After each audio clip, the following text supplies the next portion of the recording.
വാക്യം വായിച്ചു. ഞാൻ പറയാം. ആവർത്തന പുസ്തകം 6-ാം അധ്യായം 1 മുതലുള്ള വാക്യങ്ങൾ നമ്മൾ വായിച്ചു. എന്താ വായിച്ചു? ഇസ്രായേലെ കേൾക്ക. ആരെങ്കിലും എടുത്ത ഭാഗം? ഇസ്രായേലെ കേൾക്ക, ഞാൻ യഹോവ നമ്മുടെ ദൈവമാകുന്നു. യഹോവ ഏകൻ തന്നെ.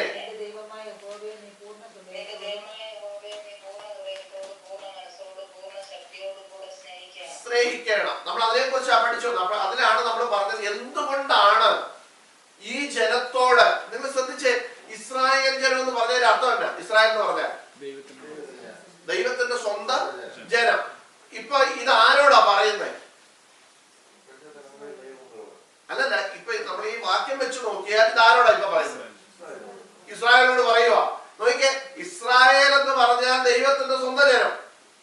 ഈ ജനത്തോട് മോശ മുഖാന്തരം പറഞ്ഞു കൊടുക്കുക, ഇസ്രായേലെ നിങ്ങൾ കേൾക്ക, യഹോവ നമ്മുടെ ദൈവമാകുന്നു, അവൻ ഏകനായ ദൈവമാണ്. നോക്കിക്കേ, എന്തുകൊണ്ടാണ് ഇങ്ങനെ പറയേണ്ടി വന്നത്? അതിന്റെ ഒരു ഉത്തരമാണ് ജസ്റ്റ് ഇവിടെ പറഞ്ഞത്. ഈ വന്ന വഴിക്ക് ഇവരെന്ത് ചെയ്തു? ശ്രദ്ധിച്ചോണം, ഇത് ഇന്നത്തെ ദൈവസഭയ്ക്ക് നിഴല. കാരണം നിങ്ങൾ വളരെ ശ്രദ്ധിച്ച് നിങ്ങളത് മനസ്സിലാക്കിയാൽ, ഈ ഇസ്രായേൽ ജനത്തെ കുറിച്ച് 1 കൊരിന്ത്യർ ലേഖനം 10-ാം അധ്യായത്തിലാണ് നമ്മൾ വായിച്ച. കഴിഞ്ഞ ഞാൻ പറഞ്ഞോന്ന് എനിക്ക് അറിയത്തില്ല. 10-ാം അധ്യായത്തിൽ എന്താ പറഞ്ഞിരിക്കുന്നത്? അതിന്റെ 1-ാം വാക്യം എങ്ങനെയാ തുടങ്ങുന്നത്? സഹോദരന്മാരെ, നമ്മുടെ പിതാക്കന്മാർ, അങ്ങനല്ലേ? സഹോദരന്മാരെ, നമ്മുടെ അപ്പൊ അതാരാ ഈ പിതാക്കന്മാരാരാ? ഈ പറയുന്ന ആവർത്തന പുസ്തകത്തിൽ പറയുന്ന ഇസ്രായേൽ. അപ്പോസ്തലനായ പൗലോസ് ഈ കൊരിന്ത്യരെ സഭയ്ക്ക് അഭിസംബോധന ചെയ്തിട്ട് പറയുകയാണ്. സഭയെ അഭിസംബോധന ചെയ്യുക. എന്താ? സഹോദരന്മാരെ. അപ്പൊ ഇത് ആരോടോ പറയുക. അത് ആരോടാ പറയുന്നത്? കൊരിന്ത്യ സഭയോട് പറയുക. കൊരിന്ത്യ സഭയോട് പറയുക, നിങ്ങൾ ഒരു കാര്യം മനസ്സിലാക്കണം. നമ്മുടെ പിതാക്കന്മാർ എല്ലാവരും മേഘത്തിൻ കീഴിലായിരുന്നു. സമുദ്രത്തിലൂടെ കടന്ന് മേഘത്തിലും സമുദ്രത്തിലും സ്നാനമേറ്റ് മോശയോട് ചേർന്ന്. നോക്കിക്കേ, അപ്പൊ ഈ ജനം, ഞാൻ പറഞ്ഞാൽ ഇത് ഇന്നത്തെ ദൈവസഭയ്ക്ക് നിഴലാണെന്ന് പറയാൻ കാരണം, ഈ പഴയ നിയമ ഇസ്രായേലിനെ കുറിച്ച് പറയുകയാണ്. അവരാരായിരുന്നു? സമുദ്രത്തിലും മേഘത്തിലൂടെ കടന്ന് സ്നാനമേറ്റ് മോശയോട് ചേർന്നവരായിരുന്നു. ഇന്നത്തെ നമ്മളോ? നമ്മൾ രക്ഷിക്കപ്പെട്ടു, സ്നാനപ്പെട്ടു, കർത്താവിനോട് ചേർന്നു. അങ്ങനെയാണല്ലോ ദൈവം പഠിപ്പിക്കുന്നത്. അപ്പൊ നോക്കിയേ, നമ്മളും അവരും തമ്മിൽ വ്യത്യാസമൊന്നും ഇപ്പൊ ഇല്ല ഈ പറഞ്ഞ വാക്യം വരെ. നോക്കിയേ, ഇതിന്റെ അടുത്ത് എന്നാ പറഞ്ഞേക്കുന്നത്? നോക്കിയേ, അവര് എല്ലാം ഒരേ ആത്മീയ ആഹാരം കഴിച്ചു എന്ന് പറഞ്ഞാൽ അവർക്ക് ഏക ദൈവമായിരുന്നു. ദൈവം പറഞ്ഞതൊക്കെ അവരെന്ത് ചെയ്തു? അനുസരിച്ച് അവരെ കൊണ്ട് യാത്ര തുടങ്ങി. അടുത്തത്, ഒരേ ആത്മീക പാനീയം കുടിച്ചു. അവരെ അനുഗമിച്ച ആത്മീക പാറയിൽ നിന്നല്ലോ അവർ എന്ത് ചെയ്തത്? കുടിച്ചത്. ആ പാറ ആരായിരുന്നു? ക്രിസ്തു ആയിരുന്നു. അപ്പൊ നോക്കിക്കേ, നിങ്ങൾ ഇന്ന് ഈ ക്രിസ്തുവിനെ കർത്താവായിട്ട് നിങ്ങളുടെ ഉള്ളിൽ സ്വീകരിച്ച് നിങ്ങൾ രക്ഷിക്കപ്പെട്ടു. നിങ്ങളുടെ പഴയ പിതാക്കന്മാരുടെ കൂടെയും ഞാൻ ഉണ്ടായിരുന്നു. കാരണം അവിടെ പറയുന്നു, ആത്മീയ ആഹാരം കഴിച്ചു കഴിഞ്ഞപ്പോ അവർ ആത്മീയ പാനീയം കുടിച്ചു. ആ ഒരേ പാറയിൽ, അങ്ങനെ എഴുതിയിരിക്കുന്നത് ഒന്ന് വായിച്ചേ. ആത്മീയ പാനീയം കുടിച്ചു, അവരെ അനുഗമിച്ച ആത്മീക പാറയിൽ നിന്നല്ലോ അവർ കുടിച്ചത്. ആ പാറ ആരായിരുന്നു? ക്രിസ്തു ആയിരുന്നു. ഞാനിവിടെ പറഞ്ഞായിട്ട് എനിക്ക് ഓർമ്മയുണ്ട്. നോക്കിയേ, അപ്പൊ പഴയ നിയമത്തിൽ ഇസ്രായേൽ ജനം വരുമ്പോഴും ആര് കൂടെ ഉണ്ട്? ക്രിസ്തു ഉണ്ട്. പക്ഷെ ഈ ഭൂമിയിലേക്ക് ക്രിസ്തു എന്ത് ചെയ്തിട്ടില്ല, വെളിപ്പെട്ടിട്ടില്ലെന്നേ ഉള്ളൂ. അപ്പൊ പിതാവായ ദൈവത്തിന്റെ ഉള്ളിൽ ആരിപ്പുണ്ട്? ക്രിസ്തു ഇരിപ്പുണ്ട്. പഴയ നിയമ ഇസ്രായേൽ യാത്ര ചെയ്ത് വരുമ്പോഴ് ഈ പിതാവായ ദൈവത്തിന്റെ ഉള്ളിൽ മറഞ്ഞിരുന്ന ക്രിസ്തു ആരുടെ കൂടെ ഉണ്ട്? ഈ ജനത്തിന്റെ കൂടെയുണ്ട്. നോക്കിക്കേ, ഇവിടെ പറയുക, അവരെ അനുഗമിച്ച ആത്മീയ പാറയിൽ നിന്നല്ലോ അവർ കുടിച്ചത്. ആ അനുഗമിച്ച പാറ ആരായിരുന്നു? ക്രിസ്തുവായിരുന്നു. നോക്കിക്കേ, നമ്മൾ ഈ ക്രിസ്തുവിനെ കണ്ടത് എപ്പോഴാ? പുതിയ നിയമത്തിലും നമ്മൾ രക്ഷിക്കപ്പെട്ട് കഴിഞ്ഞപ്പോഴേ ഈ ക്രിസ്തുവിനെ കുറിച്ച് എന്ത് ചെയ്യാൻ തുടങ്ങിയത്? അറിയാൻ തുടങ്ങിയത്. പക്ഷേ ഇവിടെ പറയുകയാണ്, പഴയ നിയമത്തിൽ നമ്മുടെ പിതാക്കന്മാർ യാത്ര ചെയ്ത് വരുമ്പോ അവരുടെ കൂടെ ആരുണ്ടായിരുന്നു? ഈ ക്രിസ്തു ഉണ്ടായിരുന്നു. ഇനി അടുത്ത വായിച്ചേ.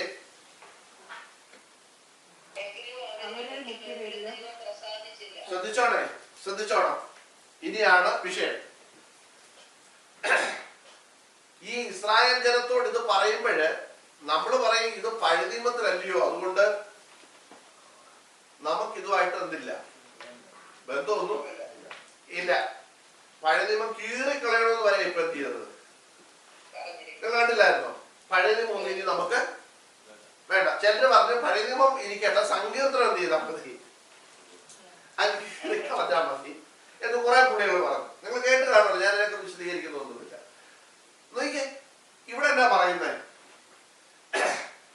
എങ്കിലും അവരിൽ മിക്ക പേരിലും ദൈവം എന്ത് ചെയ്തില്ല. ഇനി ഒരു ചോദ്യം നിങ്ങളോട്, ആര്?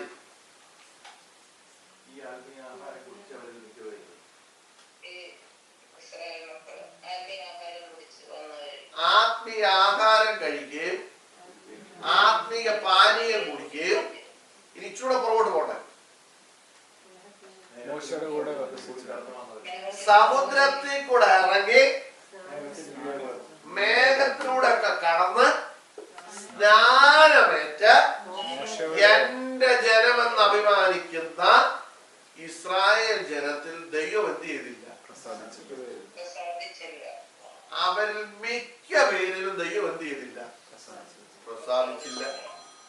ശ്രദ്ധിച്ചോണം. ഇനി അവിടെ വേറൊരു കാര്യം ഇതിനോട് ബന്ധപ്പെട്ടത് അല്ലെങ്കിൽ പോലും നമ്മുടെ അറിവിന് വേണ്ടി ഞാൻ ഒരു കാര്യം പറയാം. ഇവര് സ്നാനമേറ്റു എന്ന് പറഞ്ഞു. എങ്ങനെയാ ഇവര് സ്നാനമേറ്റത്? സമുദ്രത്തിൽ ഇറങ്ങിയോ അതോ സമുദ്രത്തിൽ നിന്ന് വെള്ളം ഇങ്ങോട്ട് കൊണ്ടുവരുന്നു? സമുദ്രത്തിൽ അവരെന്ത് ചെയ്തു? ഇറങ്ങി. ഇനി മറ്റൊരു കാര്യം, നിങ്ങള് സങ്കീർത്തനം പഠിക്കുമ്പോഴേ നമ്മൾ നമുക്കറിയാം, പുറപ്പാട് പുസ്തകത്തിൽ അത് എഴുതിയിട്ടുണ്ട്. പുറപ്പാട് പുസ്തകത്തിൽ പറയുന്നു, ഇവര് സമുദ്രത്തിലേക്ക് ഇറങ്ങുന്നതിന് മുൻപ് മോശയോട് ദൈവം പറഞ്ഞു, നിന്റെ കയ്യിലിരിക്കുന്ന വടി നീട്ടുക. നമുക്കിതൊക്കെ അറിയാവുന്ന. വടി നീട്ടിയപ്പോൾ ഈ ചെങ്കടൽ എന്തായിട്ട് മാറി? രണ്ടായിട്ട് മാറി. ഈ വെള്ളം എങ്ങോട്ട് പോയി? ചിറ പോലെ എന്ത് ചെയ്തു? ഇത് രണ്ട് സൈഡ് ഫിറ്റ് പോലെ എന്ത് ചെയ്യുക? നിൽക്കുക. നമ്മൾ ഈ രണ്ട് ഫിറ്റ് നിൽക്കുന്നത് പോലെ വെള്ളം എന്ത് ചെയ്യുക? നിൽക്കുക. ഇതിനകത്തുകൂടാണ് ഇവർ എന്ത് ചെയ്തത്? പോയത്. ഇവരക്കരെ കടന്ന് മിസ്രൈം സൈന്യം ഇതിനകത്തിറങ്ങി നടുക്ക് വരുന്നത് വരെ ഈ വെള്ളം എന്ത് ചെയ്തു? അങ്ങനെ നിന്നു. നോക്കിയേ, ഈ വെള്ളം ഇങ്ങോട്ട് വീണ് കഴിഞ്ഞപ്പോ എന്താ സംഭവിച്ചേ?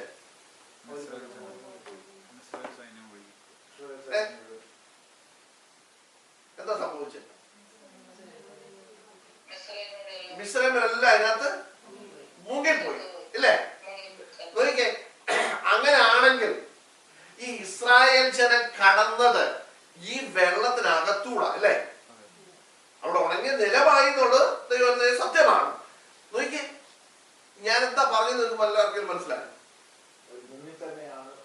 യെസ്, സ്നാനം എന്ന് പറയുന്നത് ഇതാ. മനസ്സിലായോ? പഴയ നിയമത്തിൽ സ്നാനമുണ്ടോ എന്ന് ചോദിച്ചാൽ ഉണ്ടായിരുന്നു. ഇവിടെ എന്നാ പറഞ്ഞേക്കുന്നത്? നമ്മൾ ഗുരുതരായത്തിൽ എന്താ വായിച്ചത്?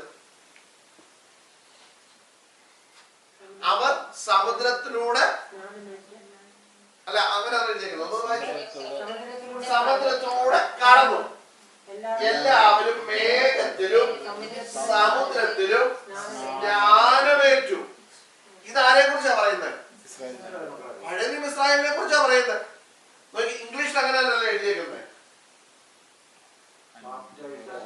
ബാപ്റ്റൈസ്ഡ്. ഈ മേഘത്തിലൂടെ സമുദ്രം അതിന്റെ പുറത്തെ വാക്യമാണോ മക്കളെ?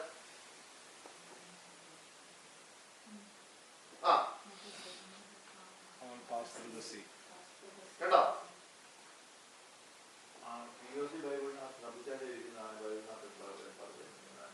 തമ്മിച്ച ആ വാക്യം ഒന്ന് വായിച്ചേ.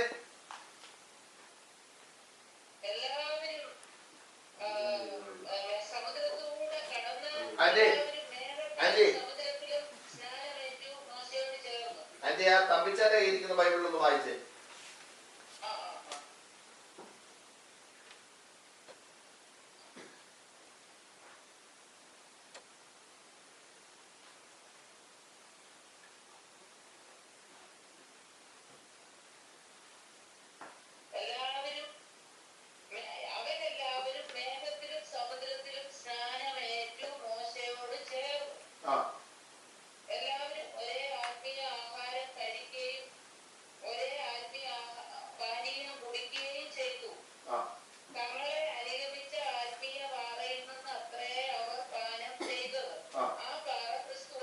മതി.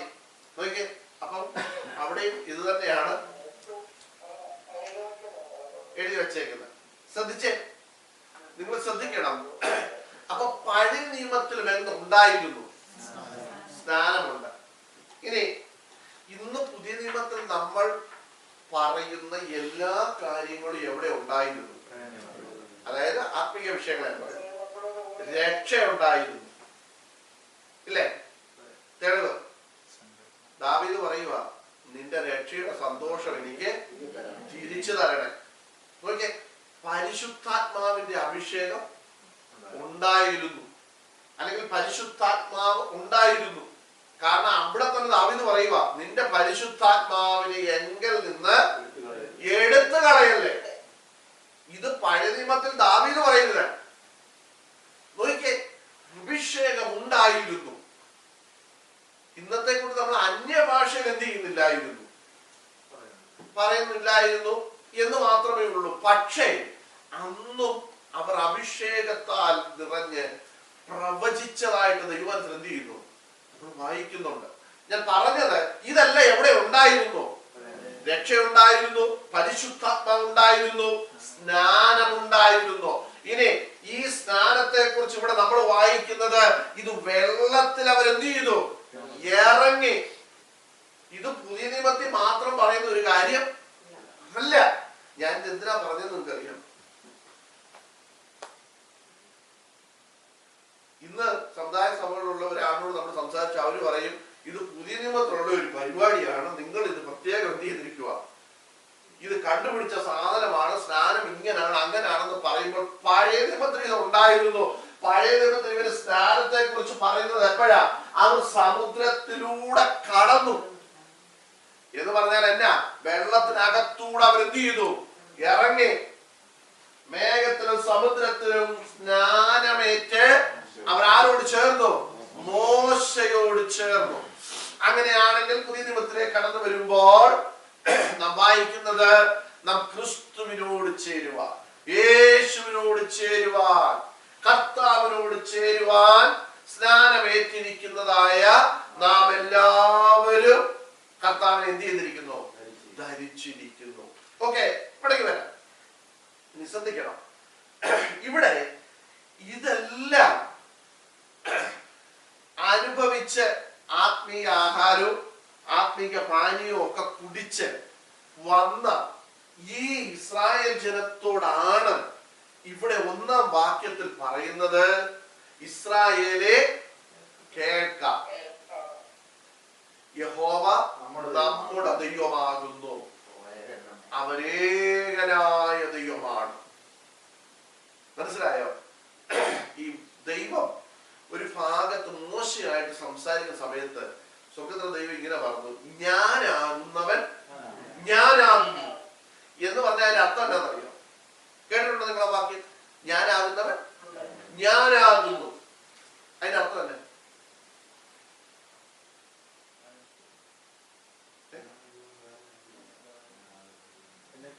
മുകളിലോട്ട് ഒരുവൻ ഇല്ല.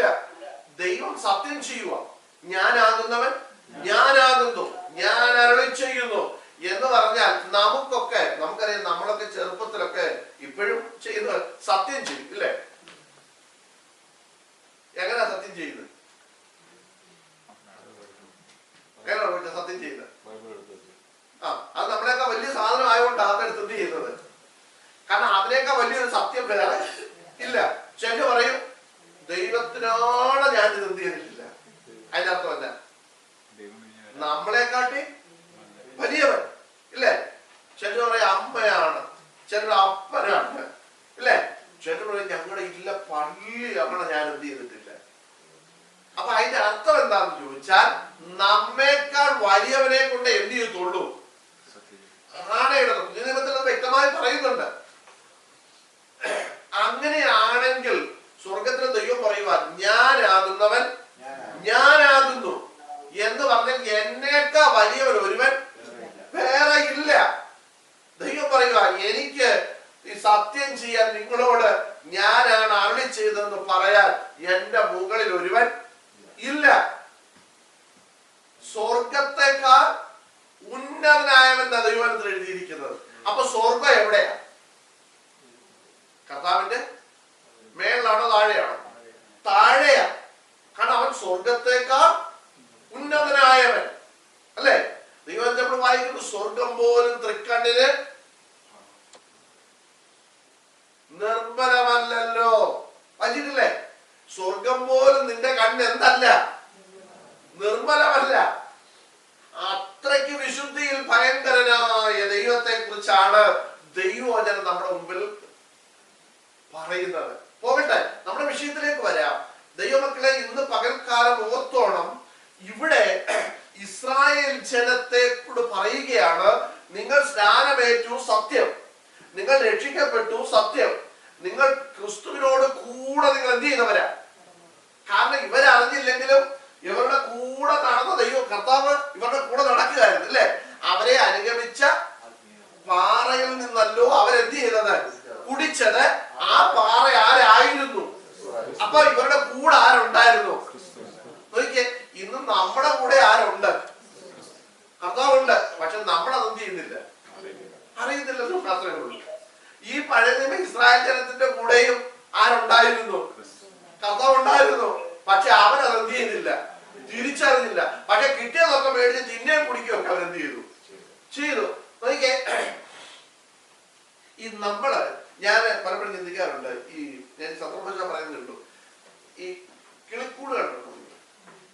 കിളിക്കുഞ്ഞുങ്ങൾ ഇരിക്കുന്ന ഈ കിളിക്കുഞ്ഞുങ്ങളെ ഈ വാ തുറക്കുന്നത് എപ്പോഴാണെന്നറിയോ? ഇത് ശബ്ദം ഉണ്ടാക്കുന്നതും ഇത് വാ തുറക്കുന്നത് എന്തിന് എപ്പോഴാണെന്നറിയോ? ഉറപ്പാണേ. നമ്മള് സ്വപ്നം സുഖി പറയുന്നത് എപ്പോഴാണെന്നറിയോ? എപ്പോഴാ ചിരിക്കുന്നത്? നമ്മൾ കിളിക്കുഞ്ഞുങ്ങളെ കൊണ്ടിരിക്കുക.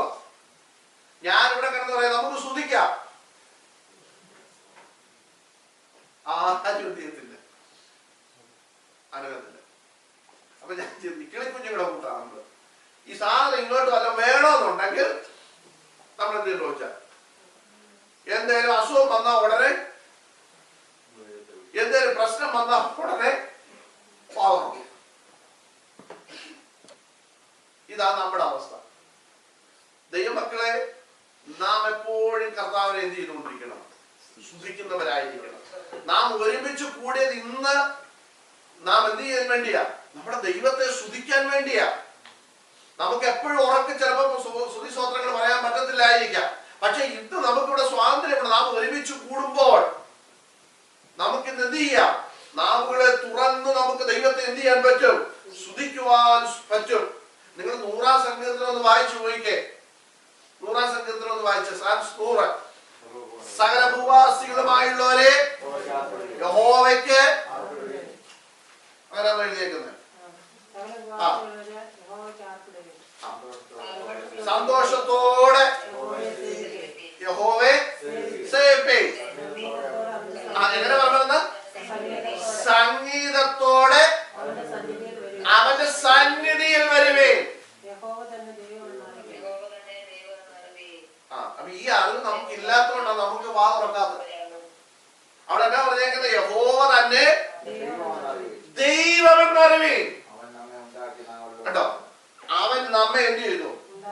നമ്മുടെ ഇരിപ്പ് കണ്ട നമ്മുടെ ദൈവത്തെ ഉണ്ടാക്കി വെച്ചേക്കുന്നവരാ നമ്മുടെ ഇരിപ്പുണ്ട്.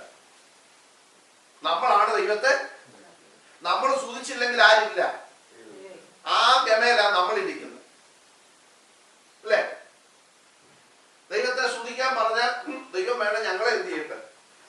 കാരണം ഞങ്ങൾ എല്ലാവരോടാണ് പുള്ളി ആരാക്കിയത് എന്നും പറഞ്ഞാൽ നമ്മൾ ഇരിക്കുന്നത്. അതുകൊണ്ട് നമ്മൾ ഇങ്ങനെ ഇരിക്കുക എപ്പോഴും. മനസ്സിലായോ?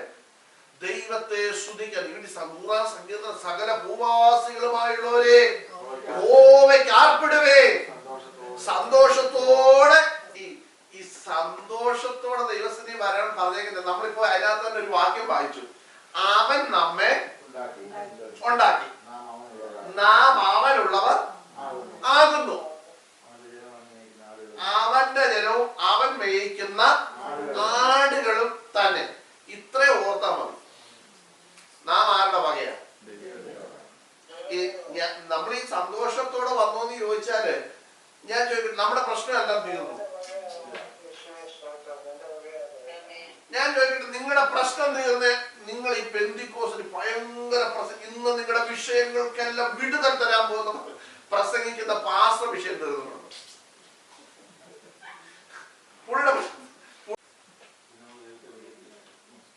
ഒന്ന് ഓർത്തു നോക്കിയേ. ഈ നമ്മുടെ ഞാൻ എപ്പോഴും പറയുന്നത്, നമ്മുടെ പ്രാർത്ഥനയും നമ്മുടെ ഉപവാസവും നമ്മുടെ വചനചിന്തയും എല്ലാം എന്തിനു വേണ്ടിയാണെന്നറിയോ? എന്തിനു വേണ്ടി?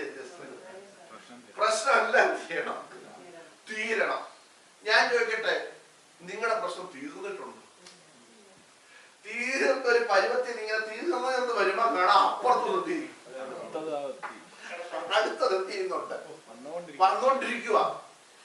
ഇത് എത്ര പ്രാർത്ഥിച്ചാലും ഉപവസിച്ചാലും ഇത് എന്ത് ചെയ്യത്തില്ല, തീരത്തില്ല. ഈ നിങ്ങളെടുക്ക വന്നിട്ട് നിങ്ങളുടെ പ്രശ്നങ്ങൾക്ക് ഇന്ന് പരിഹാരമാണ്, ഇന്ന് ദൈവം നിങ്ങളുടെ സകല വിഷയത്തിന്റെ മേലും ഇറങ്ങി വരാനൊക്കെ ദൈവത്തിന് ഇറങ്ങി വരും. പക്ഷെ നിങ്ങളുടെ പ്രശ്നം പൂർണ്ണമായിട്ട് ദൈവം എന്ത് ചെയ്യത്തില്ല, തീർക്കത്തില്ല. ഇത് നിങ്ങൾ ദുരുപദേശം നിങ്ങൾ വചനം പഠിച്ചു നോക്ക്. ദൈവഭക്തന്മാരുടെ ജീവിതം മൊത്തം നിങ്ങൾ എടുത്തു നോക്ക്. അവരുടെ പ്രശ്നങ്ങൾ തീർന്നായിരുന്നു? തീർന്നില്ല. അവരാ പ്രശ്നങ്ങളുടെ മധ്യത്തിൽ കിടന്ന് ദൈവത്തോട് എന്ത് ചെയ്യുക?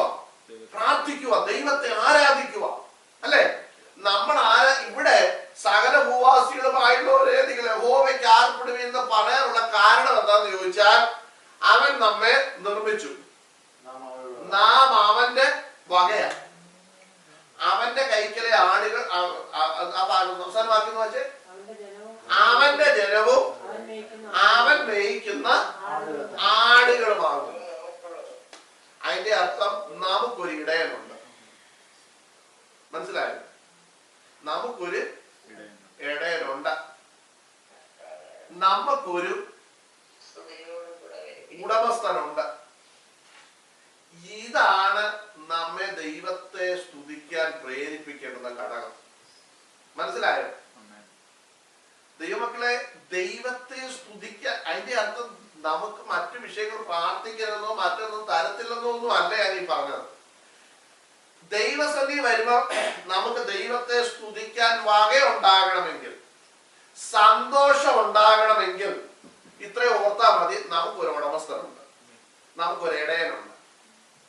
നമ്മൾ വായിക്കുന്ന 23-ാം സങ്കീർത്തനത്തിൽ, യഹോവ എന്റെ ഇടയനാകുന്നു, എനിക്ക് ഉണ്ടാകയില്ല. പച്ചയായ പുൽപ്പുറങ്ങളിലേക്ക് അവൻ എന്നെ നടത്തുന്നു, സ്വസ്ഥയുള്ള വെള്ളത്തിന്റെ അരികത്തേക്ക് എന്നെ നടത്തുന്നു. പിന്നെ എന്റെ പ്രാണനെ അവൻ ഈ തണുപ്പിക്കണമെങ്കിൽ എന്തുണ്ടായിട്ടാ? പ്രാണൻ എങ്ങനെ ഇരിക്കുമോ? ചൂട് ഇരിക്കുക. ഈ ചൂട് വന്ന എങ്ങനെ ചൂട് വന്ന? പ്രശ്നം വന്നപ്പോ നമ്മുടെ ഉള്ളെന്ത് ചെയ്തു? ചൂടായി. അപ്പൊ നമ്മൾ ചെന്നിട്ട് പറഞ്ഞു, എനിക്ക് ഒരു ഇടയവനുണ്ട്, എനിക്കൊരു ഇടയനുണ്ട്, എനിക്കൊരു ഉടമസ്ഥനുണ്ട്. ആ ഉടമസ്ഥന്റെ അടുക്കലേക്ക് ഞാൻ ചെന്ന ഉടനെ അവൻ എന്റെ പ്രാണനെ എന്ത് ചെയ്തു? തണുപ്പിച്ചു. റേഡിയേറ്ററിനകത്തോട് കുറെ വെള്ളം കോരി ചെയ്തു. കണ്ടില്ലേ? നമ്മൾ ഈ വണ്ടി തണുപ്പിക്കുന്നത് എങ്ങനെയാ?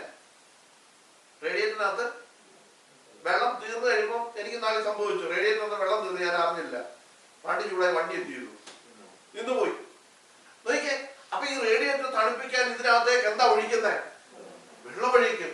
ദൈവത്തെ പറയാ, എന്റെ പ്രാണനെ അവൻ എന്ത് ചെയ്തു? തണുപ്പിച്ചു. നമ്മളെല്ലാം ആഗ്രഹിക്കുന്ന ഒരു കാര്യം തണുപ്പ് അല്ലെ?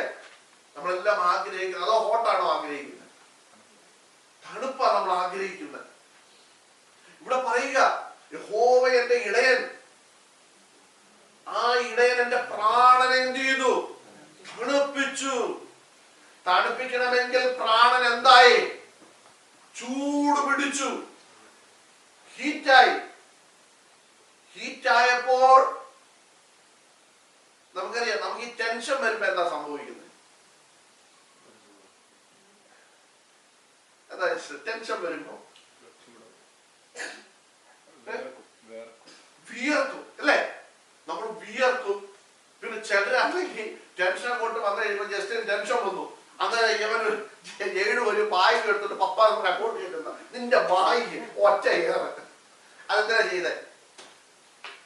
ചെയ്തേ? ചെയ്തെന്നല്ല പറഞ്ഞ, അതെന്താ ചെയ്യുന്നത്? ചെയ്യാറുണ്ട്. കാരണം ചിഹ്നം അവിടെ നോക്കുന്നുണ്ട്. നോക്കിക്കേ, എന്താ ചെയ്യുന്നേ? നമ്മൾ എന്തായി നിൽക്കുക? ചൂടായി നിൽക്കുക അല്ലേ? ചൂടായി നിൽക്കുന്നത് കൊണ്ട് നമുക്ക് കാണുന്നതെല്ലാം എന്തായിട്ടാ വരുന്നേ? ദേഷ്യമായിട്ട് വരും. ദൈവമക്കളെ നോക്കിക്കേ, പ്രശ്നങ്ങൾ നിങ്ങളുടെ ജീവിതത്തിൽ തീരത്തില്ല. പക്ഷെ ഒരു കാര്യം ഓർത്തോണം, പ്രശ്നങ്ങൾ വന്ന് നിങ്ങൾ ചൂടായി നിൽക്കുമ്പോൾ നിങ്ങൾക്കൊരു ഉടയവനുണ്ടെങ്കിൽ, ഉടമസ്ഥനുണ്ടെങ്കിൽ, അവൻ നിങ്ങളുടെ പ്രാണനെ എന്ത് ചെയ്യും? തണുപ്പിക്കുവാനിടയായി തീരും. മനസ്സിലായോ? ആ പ്രശ്നത്തിൽ നിങ്ങൾ എന്ത് ചെയ്യും? കർത്താവ് ഇറങ്ങി വരും. നോക്കിക്കേ, അവിടെ പറയുന്നത്, നമ്മൾ യഹോവന്റെ ഇടയിലാവുന്ന എനിക്ക് മുട്ടുണ്ടാകുകയില്ല, പച്ചയായ പുൽപ്പുറങ്ങളിലേക്ക് അവൻ എന്നെ കിടത്തുന്നു, സ്വസ്ഥതയുള്ള വെള്ളത്തിനരികത്തേക്ക് എന്നെ നടത്തുന്നു, എന്റെ പ്രാണനെ അവൻ എന്ത് ചെയ്യുന്നു? തണുപ്പിക്കുന്നു. നോക്കിക്കേ, സ്വസ്ഥത. അതിന്റെ അർത്ഥം സ്വസ്ഥത ഇല്ല. അതുകൊണ്ടല്ലേ സ്വസ്ഥതയുള്ള വെള്ളത്തിനരികത്തേക്ക് എന്നെ എന്ത് ചെയ്യുന്നത്? നടത്തുന്നത്. ഈ നമ്മുടെ ഇവിടുത്തെ ഡ്രൈവിംഗ് ടെസ്റ്റിനകത്തൊരു ചോദ്യമുണ്ട്. എന്താണെന്നറിയോ? നിങ്ങൾ പോകുന്ന വഴിക്ക് ഒരാളുമായിട്ട് ആർഗ്യൂ ചെയ്തിട്ട് നിങ്ങൾ നിങ്ങളുടെ ട്രാവലിംഗ് തുടരേണ്ടത് എപ്പോഴേ? യെസ്, ഡ്രൈവിംഗ് ടെസ്റ്റിനകത്തെ ചോദ്യം. നിങ്ങൾ ഒരാളുമായിട്ട് ആർഗ്യൂ ചെയ്ത് നിങ്ങൾ ഭയങ്കര ടെമ്പറായിട്ട് നിൽക്കുമ്പോ പെട്ടെന്ന് വണ്ടി എടുത്തോണ്ട് എന്ത് ചെയ്യരുത്? പോകരുത്. നിങ്ങൾ ഒന്ന് കാമായിട്ട് മാത്രമേ നിങ്ങൾ എന്ത് ചെയ്യാവൂ? അടുത്ത് നിങ്ങളുടെ യാത്ര എന്ത് ചെയ്യാവൂ? തുടങ്ങാവൂ.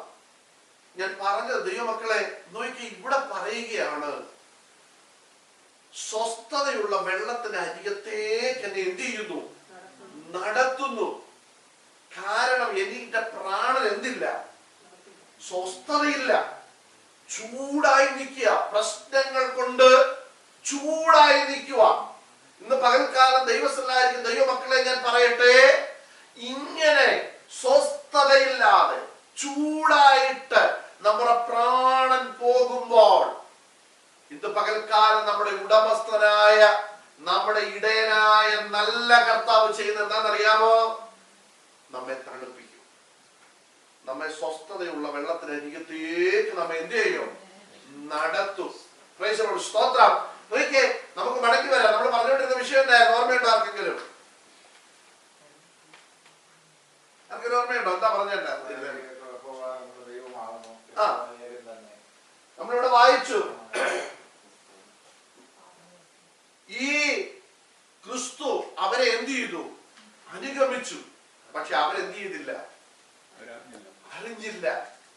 ഇന്ന് പകൽക്കാലം എന്നെ കേൾക്കുന്ന ദൈവമക്കളെ, ഇത് പഴയ നിയമ ഇസ്രായേലിന് വേണ്ടിയാണ് ഇത് പറഞ്ഞതെങ്കിൽ, നമ്മൾ കൊരിന്ത്യ ലേഖനം വായിച്ചു വരുമ്പോൾ അതിന്റെ അവസാന ഭാഗത്ത് ഇങ്ങനെയാണ് ആ ഭാഗത്ത് എഴുതി വെച്ചിരിക്കുന്നത്. 10-ാം അധ്യായത്തിൽ, ഇത് ദൃഷ്ടാന്തമായിട്ട് അവർക്ക് അങ്ങനെ എഴുതിയിരിക്കുന്നത്. ഇത് ദൃഷ്ടാന്തമായി സംഭവിച്ചു, നാം ദുർമോഹികളായി തീരാതിരിക്കാൻ തന്നെ. അല്ല, ഇനി താഴോട്ട് വായിച്ചു വരുമ്പോഴേ ആ ഭാഗത്ത് എന്താ എഴുതിയിരിക്കുന്നത്? അതിന്റെ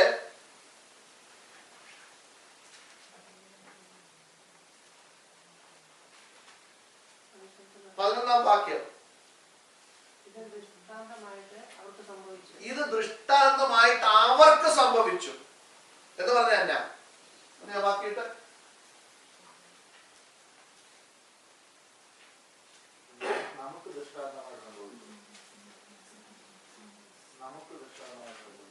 ഇത് ദൃഷ്ടാന്തമായിട്ട് അവർക്ക് സംഭവിച്ചു എന്ന് പറഞ്ഞ എക്സാമ്പിൾ. ഇംഗ്ലീഷിലെ എക്സാമ്പിൾ അല്ലേ കൊടുത്തേക്കുന്നത്? ഒരു ഉദാഹരണം പറയുക. ശ്രദ്ധിച്ചോണം. രക്ഷിക്കപ്പെട്ട് സ്നാനപ്പെട്ട് ക്രിസ്തു കൂടെ നടന്ന ഈ ജനത്തിന് സംഭവിച്ചത് ഉദാഹരണമായിട്ട് ഇവിടെ തന്നിട്ട് പറയുകയാണ്. സംഭവിച്ചു, ഒരു കോമ ഇട്ടിട്ട് പറയുകയാണ്, ലോകാവസാനം വന്നെത്തിയിരിക്കുന്ന നമുക്ക്. അപ്പൊ ഇനി നമ്മളോടാ അവർക്ക് സംഭവിച്ചത് നമ്മളോട് പറയുക.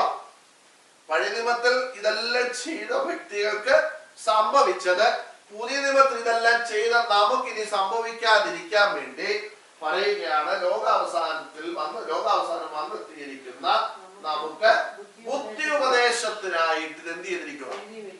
അപ്പൊ നോക്കിയേ, കറക്റ്റ് ഉദാഹരണം. പഴയ നിയമ ദൈവമക്കൾക്ക് ദൈവജനത്തിന് സംഭവിച്ചത് പുതിയ നിയമ ഇസ്രായേൽ ജനത്തിനോട് എത്തിക്കുക. ഉദാഹരണം ആരെയാ എടുത്തത്? പഴയ നിയമ ദൈവമക്കളെ എടുത്ത് ഇവിടോട്ട് കൊണ്ടുവന്നിട്ട് പുതിയ നിയമത്തിലെ ദൈവമക്കളോട് പറയുക, അവർ ഇതെല്ലാം നിങ്ങളുടെ കൂട്ട് സ്നാനപ്പെട്ടവരായിരുന്നു, രക്ഷ അവർക്കുണ്ടായിരുന്നു, പരിശുദ്ധാത്മാവ് ഉണ്ടായിരുന്നു, അവർക്ക് പ്രവചനം ഉണ്ടായിരുന്നു, ഇതെല്ലാം അവരുടെ രാജാവ് വരെ എന്ത് ചെയ്തവരാണ്? പ്രവചിച്ചവരാണ്. ഇതെല്ലാം ശരിയാ. പക്ഷേ അവരിൽ മിക്കപേരിലും ദൈവം എന്ത് ചെയ്തില്ലായിരുന്നു? പ്രസാദിച്ചില്ല. എന്ന് മാത്രമല്ല, നല്ല ഒരു ശതമാനവും വഴിയിൽ എന്ത് ചെയ്തു? പട്ടുപോയി. കാരണം അവർക്ക് എവിടെ കാണാൻ പറ്റിയില്ല? കാനാൻ ദേശം കാണാൻ പറ്റിയില്ല. അതുകൊണ്ട് ലോകാവസാനം വന്നെത്തിയിരിക്കുന്ന നിങ്ങൾക്ക് ബുദ്ധി ഉപദേശത്തിനായിട്ട് ഇതെന്ത് ചെയ്തിരിക്കുക? പറഞ്ഞു തന്നിരിക്കുക, എഴുതി വെച്ചിരിക്കുക. ആകയാൽ താൻ നിൽക്കുന്നു എന്ന് തോന്നുന്നവൻ വീഴാതിരിപ്പാൻ നോക്കിക്കൊള്ളട്ടെ. കേട്ടോ ദൈവമക്കളെ, ഇന്ന് പകൽക്കാലം ഓർക്കണം, നമുക്ക് ദൈവസഭയിൽ കടന്നു വരുമ്പോൾ സന്തോഷിക്കുവാൻ ഭൗതികമായതെല്ലാം ലഭിച്ചിട്ട് നമുക്ക് എന്ത് ചെയ്യാൻ പറ്റത്തില്ല? സന്തോഷിക്കാൻ പറ്റത്തില്ല. കാരണം ഒന്ന് കിട്ടുമ്പോ അടുത്തത് കിട്ടിയില്ല. ഇത് രണ്ടും കിട്ടി കഴിയുമ്പോ വേറൊരു സാധനം വേണം നമുക്ക്, അല്ലേ? നമ്മുടെ ആഗ്രഹങ്ങൾക്ക് അവസാനമില്ല. പക്ഷേ പൗലോസ് എഫേസ്യ ലേഖനത്തിൽ പറയുന്നുണ്ട്, നിങ്ങൾ കർത്താവിൽ സന്തോഷിപ്പിൻ എന്ന് ഞാൻ വീണ്ടും നിങ്ങളോട് പറയുന്നു. ഒരു ഭാഗത്ത് പറഞ്ഞു, രണ്ടാമത് വന്നിട്ട് പൗലോസ് വീണ്ടും പറയുക, നിങ്ങൾ കർത്താവിൽ എന്ത് ചെയ്തോ? സന്തോഷിച്ചോ എന്ന് പറഞ്ഞാൽ അതിന്റെ അർത്ഥം എന്നാ?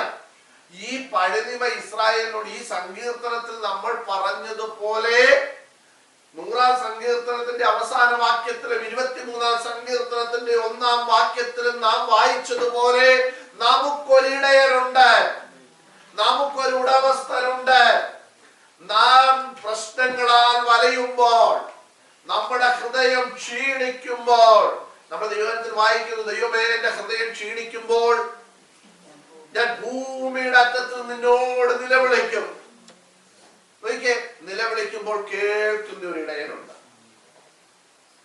നിങ്ങൾക്കറിയാം, ഈ ആടുകളെയൊക്കെ കൊണ്ടുപോകുമ്പോൾ നിങ്ങൾ ശ്രദ്ധിച്ചാൽ, ഈ നാട്ടിലും ആടുകളെ നോർത്ത് ഇന്ത്യയിലൊക്കെ ഈ കൊണ്ടുപോകുന്ന ആൾക്കാരുണ്ട്. ഈ കാടൊക്കെ ഉള്ളിടത്തോട്ട് ഇത് പോകുന്ന സമയത്ത് ചില ആടുകൾ ഇത് ഈ എല്ലാം പോകുന്നതിന്റെ പുറകെ എന്ത് ചെയ്യത്തില്ല, പോകത്തില്ല. ഈ പച്ചപ്പ് കാണുമ്പോൾ എന്ത് ചെയ്യും? അങ്ങോട്ട് കയറും. ഇത് കാട്ടിനകത്ത്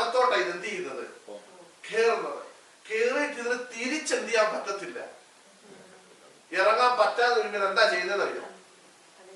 ഇത് അലയ്ക്കും അല്ലേ? ഭയങ്കരമായിട്ട് കിടന്ന്, കാരണം കൂടി ഇതുവരെ എല്ലാത്തിന്റെ കൂടെ വന്നിട്ട് ഒറ്റപ്പെട്ട് കഴിയുമ്പോൾ എന്ത് ചെയ്യും? അലയ്ക്കും. അലയ്ക്കുന്ന ഉടനെ ഇടയൻ എന്താ ചെയ്യുന്നത്? കയ്യിലൊരു വടിയുണ്ട് അല്ലെ, വലിയൊരു വടിയായിട്ടാണ് വരുന്നത്. ഈ വടിയായിട്ട് ഓടി വരും. കാരണം 50 എണ്ണം ഉണ്ടെങ്കിൽ ഈ 49 എണ്ണത്തിനെ അവിടെ നിർത്തിയിട്ട് ഇടയൻ എന്ത് ചെയ്യും? ഓടി വരും. ഓടി വന്നിട്ട് ശ്രദ്ധിക്കും, ഇത് എവിടുന്നാണ് കരഞ്ഞത്. ഇടയൻ വന്നിട്ട് കാട്ടിനകത്ത് കയറി ഇതിനെ പിടിച്ചെന്ത് ചെയ്യും? പിടിച്ച് വഴിയെ കൂടെ കൊണ്ടുവരും.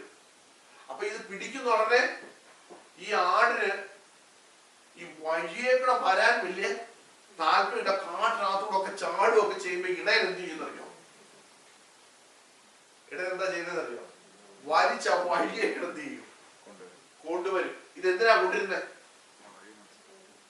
ഈ വഴിയെ കൊണ്ടിരുന്നത് എന്തിനാന്നറിയോ? ഇടയൻ ഒരിക്കലും കാട്ടിനകത്തോടെ എന്ത് ചെയ്യത്തില്ല, കയറോ? ഇടയൻ കയറത്തില്ല. ഇടയൻ ഈ വഴിക്കകത്ത് എന്ത് ചെയ്യത്തുള്ളൂ? നിൽക്കത്തുള്ളൂ. പക്ഷെ ആട് എതിലേ വരത്തുള്ളൂ? ഈ കാടിനകത്തൂടെ വരത്തുള്ളൂ. അപ്പൊ ഇടയൻ വലിക്കും, അവിടെ ഇങ്ങോട്ട് വലിച്ചെടുക്കും. ശ്രദ്ധിക്കണം, ഇടയൻ കാട്ടിനകത്തോട്ട് കയറത്തില്ല. കാട്ടിനകത്തുനിന്ന് ഇടയൻ ആരെ വലിച്ച് ഇങ്ങോട്ട് എടുക്കും? ആട്. ഞാൻ പറഞ്ഞത് മനസ്സിലായോ? നമ്മുടെ ഇടയൻ ഞാൻ പറഞ്ഞല്ലോ, എന്റെ ഹൃദയം ക്ഷീണിക്കുമ്പോൾ ഞാൻ ഭൂമിയുടെ അറ്റത്ത് നിന്നെ എന്ത് ചെയ്യും? വിളിക്കും, നിലവിളിക്കും. ഈ നിലവിളി കേൾക്കുന്ന ഇടയൻ ഓടി എന്ത് ചെയ്യും? വരും. വന്നിട്ട് കാട്ടിനകത്തെല്ലാം തപ്പി നമ്മളെ കിട്ടിക്കഴിയുമ്പോൾ ആ കാട്ടിനകത്തൂടല്ല വലിച്ചോണ്ട് പോകുന്നത്, കാട്ടിനകത്തുനിന്ന് വെളിയിലേക്ക് വരാനൊരു വഴിയുണ്ട്. ആ വഴിയിൽ കൂടെ നമ്മൾ എന്ത് ചെയ്യും? കൊണ്ടുവരും. നോക്കിയേ, നമ്മൾ പലപ്പോഴും ഇങ്ങനെ പച്ചപ്പ് കാണുമ്പോൾ നമ്മൾ എന്ത് ചെയ്യും? നമ്മൾ ചാടും അല്ലേ? അവസാനം അവിടെ ചെന്ന് കുരുങ്ങി വഴി അറിയാതെ കരഞ്ഞ് വിളിക്കാൻ തുടങ്ങും. ഇത് കേൾക്കുന്ന ഒരു ഇടയനുണ്ട്. ശ്രദ്ധിച്ചേ, ഇന്ന് പകൽക്കാലം നിങ്ങൾ പ്രശ്നങ്ങളാൽ വലഞ്ഞ്, വേദനയാൽ തകർന്ന്, ഭാരത്താൽ നിറഞ്ഞ് ദൈവസന്നിധിയിൽ കടന്നു വന്നിരിക്കുമ്പോൾ നിങ്ങൾക്ക് എങ്ങനെ സന്തോഷിക്കാൻ കഴിയും? ഞാൻ ചോദിക്കട്ടെ, പ്രശ്നങ്ങളുടെ പുറത്ത് പ്രശ്നവുമായിട്ടാണ് നമ്മൾ ദൈവസന്നിധി വരുന്നതെങ്കിൽ നമുക്ക് സന്തോഷിക്കാൻ പറ്റുമോ? ശ്രദ്ധിച്ചേ, നിങ്ങൾ ഇങ്ങോട്ട്, നമുക്ക് സന്തോഷിക്കാൻ പറ്റത്തില്ല. പക്ഷേ ദൈവവചനം പറയുക, സന്തോഷത്തോടെ അവന്റെ സന്നിധിയിൽ വരാൻ. എങ്ങനെയാ വരുന്നത്? വരാൻ പറ്റുമോ? പറ്റും. അത് എങ്ങനെയാണെന്നുള്ളതാ അവിടെ സങ്കീർത്തനക്കാരൻ പറഞ്ഞു തന്നേക്കുന്നത്. നീ അവന്റെ ജനമാണ്, നീ അവൻ മേയ്ക്കുന്ന ആടാണ്. അടുത്തത്, എനിക്കൊരിടയനുണ്ട്, എനിക്കൊരു ഉടമസ്ഥനുണ്ട്. ഏത് പ്രശ്നം എന്റെ ജീവിതത്തിൽ കടന്നു വന്നാലും എന്റെ നിലവിളി കേൾക്കുന്ന ഒരു ഇടയനുണ്ട്. എന്റെ ഉടമസ്ഥൻ എന്നെ വിട്ടേച്ചു പോകത്തില്ല. അവൻ എന്നെ സ്വസ്ഥതയുള്ള വെള്ളത്തിനരികത്തേക്ക് എന്നെ നടത്തും. എന്റെ പ്രാണനെ അവൻ തണുപ്പിക്കും. സ്വത്രം. ദൈവമക്കളെ, ഇന്ന് പകൽക്കാലം ഇത്രയും കാര്യങ്ങൾ ഓർക്കുമ്പോൾ നമ്മുടെ പ്രശ്നങ്ങളെല്ലാം പുറകോട്ട് മാറും. നമ്മൾ സന്തോഷിക്കാൻ തുടങ്ങും. അതാണ് പറഞ്ഞിരിക്കുന്നത്, അവന്റെ സന്നിധിയിൽ നിങ്ങൾ സന്തോഷത്തോടെ വരുവേ. സ്വത്രം. നിങ്ങളുടെ പ്രശ്നങ്ങൾക്കൊക്കെ ന്യായമായിട്ട് മാറ്റേണ്ടതാണെങ്കിൽ കർത്താവ് എന്ത് ചെയ്യും? മാറ്റും. നമ്മൾ പറയുന്നത് എല്ലാം എന്ത് ചെയ്യത്തില്ല, മാറ്റുമോ? മാറ്റത്തില്ല. നമ്മുടെ ആഗ്രഹം പ്രശ്നങ്ങളെല്ലാം ഇന്ന് മാറട്ടെ. നമ്മൾ ഇന്ന് ആരാധിച്ചു കഴിയുമ്പോൾ നമ്മുടെ പ്രശ്നമെല്ലാം എന്ത് ചെയ്യണം? മാറണം. എല്ലാ ബന്ധനവും എന്ത് ചെയ്യണം? അഴിയണം. നിങ്ങൾ ശ്രദ്ധിച്ചോണം. ഈ ബന്ധനമല്ല ഇന്ന് നമ്മൾ ആരാധിച്ചപ്പോ എന്ത് ചെയ്തു? അഴിഞ്ഞു. നമ്മൾ എങ്ങോട്ടാ പോകുന്നത്?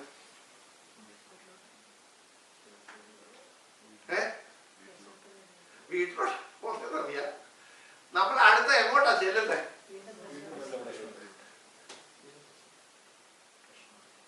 നമ്മൾ അടുത്ത ദൈവമക്കളെ, നമ്മുടെ പ്രശ്നമെല്ലാം ദൈവം തീർത്തു എന്ന് കാണുമ്പോ അപ്പുറത്ത് വേറൊരാൾ നിപ്പുണ്ട്. അടുത്ത പ്രശ്നമായിട്ട് വരാനായിട്ട് ഒരാൾ അവിടെ നോക്കി നിപ്പുണ്ട്. ആരാ? ആ വിചാരം നോക്കി നിപ്പുണ്ട്. നമ്മൾ ഈ ഭൂമിയിലെ ദൈവമക്കളെ ആയിരിക്കുന്നത്. ഈ ഭൂമിയിൽ നമ്മൾ ആയിരിക്കുന്നിടത്തോളം കാലം എന്തുണ്ട്? പ്രശ്നമുണ്ട്, പോരാട്ടമുണ്ട്. അതല്ലേ പൗലോസ് എഫേസ്യ ലേഖനം 6-ാം അധ്യായത്തിൽ പറഞ്ഞിരിക്കുന്നത്.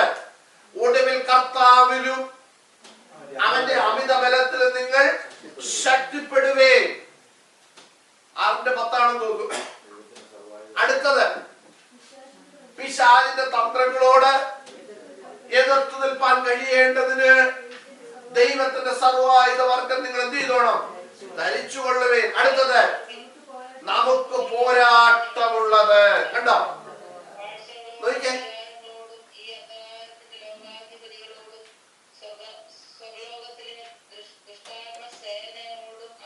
മതി. നോക്കിക്കേ, ഈ നമ്മൾ ഈ പ്രശ്നങ്ങൾ എല്ലാം നിങ്ങൾ 6-ാം അധ്യായം 1 തൊട്ടുള്ള വാക്യം വായിച്ചാൽ 6:1 എന്താ പറയുന്നത് അറിയോ? 6-ാം അധ്യായം 1-ാം വാക്യം, മക്കളെ നിങ്ങളുടെ അമ്മയപ്പന്മാരെ അനുസരിക്കണം. അടുത്തത്, അല്ല, അടുത്ത ഏത് ഗ്രൂപ്പിലാണോ പറയുന്നത്?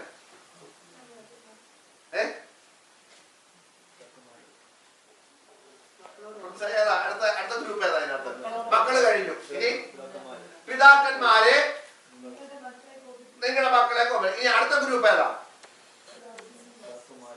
ദാസന്മാരെ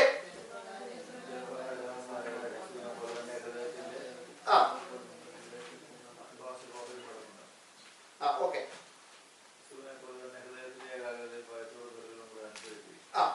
ദാസന്മാര് കഴിഞ്ഞു.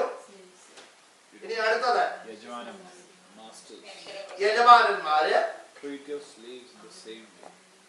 പിന്നെ ദാസന്, സ്വതന്ത്രന്. ഇങ്ങനെ എല്ലാവരുടെയും കാര്യം പറഞ്ഞ് 10-ാം വാക്യത്തിലേക്ക് വരുമ്പോഴ് ഒടുവിൽ കർത്താവിലും. എന്താ അവിടെ വന്നിട്ട് ബാക്കി ഇത്രയും കാര്യങ്ങൾ പറഞ്ഞിട്ട് അവിടെ പറഞ്ഞെന്നറിയോ?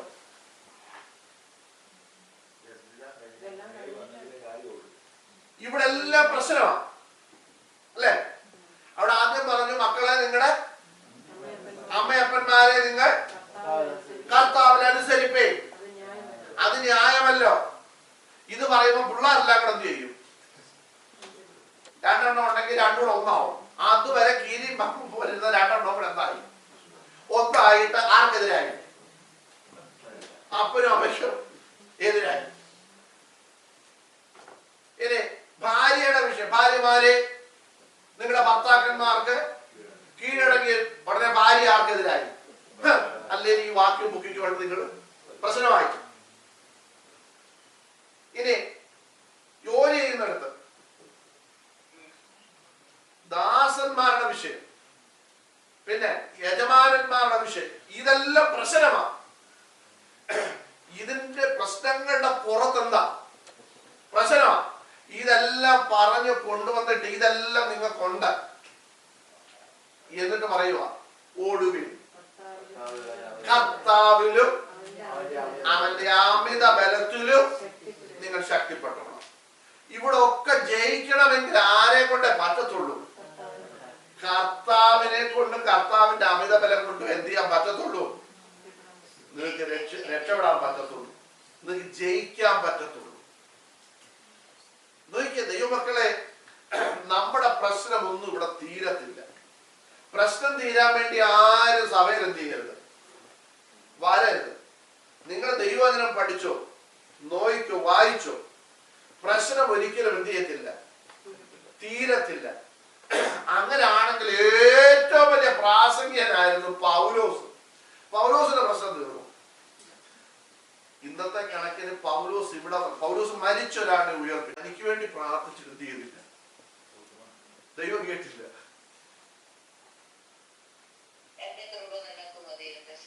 ഈ നമ്മളായിരുന്നെങ്കിൽ എന്ത് പറഞ്ഞേനെ? ഈ പൗലോസ് മരിച്ച ആളിനെ എന്ത് ചെയ്തു? ഉയർപ്പിച്ചു. പൗലോസും ശീലാസും കൂടെ പാടി ദൈവത്തെ സ്തുതിച്ചപ്പോൾ കാരാഗൃഹത്തിന്റെ അടിസ്ഥാനങ്ങൾ ഇളകി കുലുങ്ങി, അല്ലേ? ഇതെല്ലാം സംഭവിച്ചു. ഒത്തിരി അത്ഭുതങ്ങൾ എന്ത് ചെയ്തു? പൗലോസ് ചെയ്തു.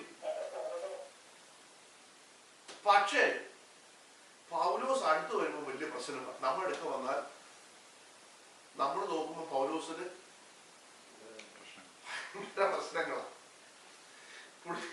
പുള്ളിക്ക് ശരീരത്തിൽ ഭയങ്കര പ്രശ്നം. ശൂലമായിട്ടാ പുള്ളി എന്ത് ചെയ്തത്?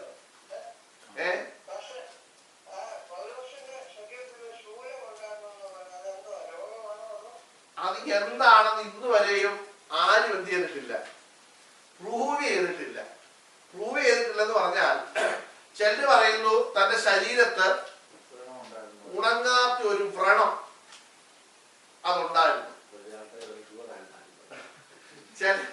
ചിലര് പറയുന്നത് അദ്ദേഹത്തിന്റെ കണ്ണ്, കാരണം റോമാലേഖനത്തെ നമ്മൾ വായിക്കുന്നുണ്ട്, നിങ്ങളുടെ സ്നേഹത്തിന്റെ ആദ്യം കൊണ്ട് നിങ്ങളുടെ കണ്ണ് എനിക്ക് ചൂഴ്ന്നെടുത്ത് തരുമായിരുന്നു. പക്ഷെ അതാണെന്ന് നമുക്ക് പ്രൂവ് ചെയ്യാൻ പറ്റത്തില്ല. കണ്ണെപ്പോഴും ഇങ്ങനെ ഈ പിള ചീഞ്ഞ് ഇങ്ങനെ സ്മെല്ലടിക്കുന്ന ഒരു ഇതുണ്ട്. ചിലര് പറയുന്നു അദ്ദേഹത്തിന് ചെന്നിക്കുത്ത്, അതായത് ഭയങ്കര മൈഗ്രെയിൻ ആയിരുന്നു എന്ന് പറയുന്നു. എനിവേ എന്താണെന്ന് ഇതുവരെ പ്രൂവ് ചെയ്തിട്ടില്ല. എന്താണെങ്കിലും പുള്ളിക്ക് എന്തുണ്ടായിരുന്നു? ജഡത്തിലൊരു ശൂലം ഉണ്ടായിരുന്നു. എന്തോ ഒരു കുറവ് തന്റെ ശരീരത്തിൽ ഉണ്ടായിരുന്നു. നമ്മൾ ആ പൗലോസ് ഇവിടെ വന്ന് പ്രസംഗിച്ചിട്ട് പറയുക, ഇന്ന് നിങ്ങളുടെ രോഗത്തിന് കർത്താവ് സൗഖ്യം തരും എന്ന് പറഞ്ഞാൽ നമ്മൾ എന്ത് ചെയ്യും? എന്നാ പറയാ? ജസ്റ്റ് ശരിക്കും മനസ്സിൽ പറയും, ഈ പുള്ളിക്ക് കണ്ണ് ചീഞ്ഞാൽ സ്വന്തം രോഗം ആദ്യം മാറ്റാൻ പറയും. നിങ്ങൾ ഓർക്കണം, അങ്ങനെ പറഞ്ഞ് പലരെയും കളിയാക്കുന്നത് ഞാൻ കണ്ടിട്ടുണ്ട്. പക്ഷെ ഒരു കാര്യം നിങ്ങൾ ഓർത്തോണം, ഈ ദൈവവചനത്തിൽ അത്ഭുതങ്ങൾ ദൈവം എടുത്തുപയോഗിച്ചവർക്കെല്ലാം എന്തുണ്ടായിരുന്നു? കുറവുണ്ടായിരുന്നു. അവർക്ക് എന്തെങ്കിലുമൊക്കെ പ്രശ്നങ്ങൾ അവരുടെ ലൈഫിൽ ഉണ്ടായിരുന്നു. പലരെ കളിയാക്കുന്നുണ്ട്. മോശ ആരായിരുന്നു? മോശ വടി നീട്ടി ഉടനെ ചെങ്കടൽ എന്ത് ചെയ്തു? രണ്ടായിട്ട് മാറി, അല്ലേ? മോശ ഒറ്റ അടി അടിച്ചപ്പോൾ പാറയിൽ നിന്ന് എന്ത് ചെയ്തു? വെള്ളം പുറപ്പെട്ടു. മോശ ഒരു കമ്പ് വെട്ടി അങ്ങോട്ട് ഇട്ടുണ്ടെ വെള്ളം, കയ്പുള്ള വെള്ളം എന്തായി മാറി? മധുരമായിട്ട് മാറി, അല്ലേ? ഭയങ്കര അത്ഭുതങ്ങളൊക്കെ നടന്നു. പക്ഷേ മോശ ഒരു വാക്ക് പറഞ്ഞെടുക്കണമെങ്കിൽ എത്ര സമയം എടുക്കും? അല്ലേ? ഫിക്കുണ്ടായിരുന്നു. കാരണം അത് പറഞ്ഞാണല്ലോ മോശ ഒഴിവൊഴിവ് പറഞ്ഞത്. മോശ പറഞ്ഞ, ദൈവമേ ഞാൻ വിക്കനാണ്, പിന്നെ തടിച്ച നാവുള്ളവനാണ്, വേറെ ആരെങ്കിലും നീ എന്ത് ചെയ്യും? ദൈവം എന്നാ പറഞ്ഞേ? വിക്കനെയും തടിച്ച നാവുള്ളവനെയും ഒക്കെ സൃഷ്ടിച്ചതാരാ?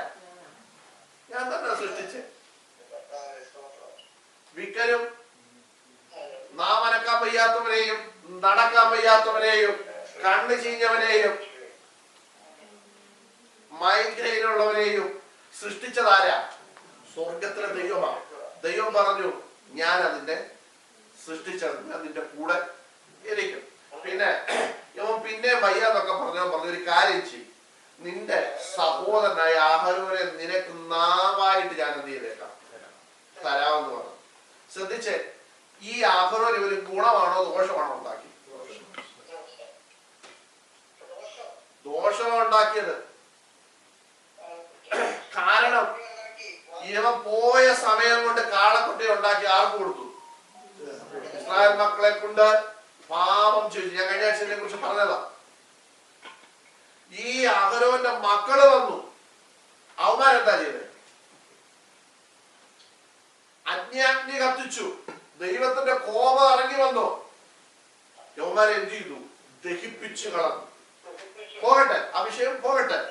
ഞാൻ പറഞ്ഞത്, ദൈവമക്കളെ, നമ്മുടെ ശരീരത്തിൽ കുറവുകൾ ഉള്ളപ്പോഴും, അതുകൊണ്ടാ പൗലോസ് 2 കൊരിന്ത്യർ ലേഖനത്തിൽ പൗലോസ് പറഞ്ഞത്, അതുകൊണ്ട് എന്റെ ബലഹീനതകളിൽ ഞാൻ അതിയായി സന്തോഷിക്കുന്നു. കാരണം ഞാൻ എപ്പോൾ ബലഹീനനായി തീരുമോ അപ്പോഴെല്ലാം ദൈവം തന്റെ കൃപ എന്റെ മേൽ എന്ത് ചെയ്തു? പകർന്നു. കാരണം ദൈവം പൗലോസിനോട് പറഞ്ഞെന്താ? പൗലോസേ, എന്റെ കൃപ നിനക്ക് മതി, എന്റെ ശക്തി നിന്റെ ബലഹീനതയിൽ എന്ത് ചെയ്യും? തികഞ്ഞു വരുവാനിടയായി തീരും. നോക്കിക്കേ, ഇന്ന് പകൽക്കാലം ദൈവത്തിലായിരിക്കും ദൈവമക്കളെ, നിങ്ങളുടെ പ്രശ്നം തീരാനല്ല പ്രാർത്ഥിക്കേണ്ടത്, മറിച്ച് നിങ്ങളുടെ പ്രശ്നത്തിന്റെ മേൽ കർത്താവേ അങ്ങയുടെ കൃപയിൽ നിറങ്ങി വരണേ എന്ന് ദൈവത്തോട് പ്രാർത്ഥിക്കണേ. മനസ്സിലായോ? ഇനി കർത്താവ് മാറ്റിക്കോട്ടെ. നിങ്ങളുടെ പ്രശ്നത്തിന്റെ മേൽ പൗലോസ് പറയുകയാണ്, ഞാൻ എന്റെ ബലഹീനതകളിൽ എന്ത് ചെയ്യുന്നു? സന്തോഷിക്കുന്നു, പ്രശംസിക്കുന്നു. പറയാ വാക്യം നിട്ടെ. ഇന്ന് പകൽക്കാലം ദൈവമക്കളെ നമ്മൾ അറിഞ്ഞിരിക്കണം. ഞാൻ അതിസന്തോഷത്തോടെ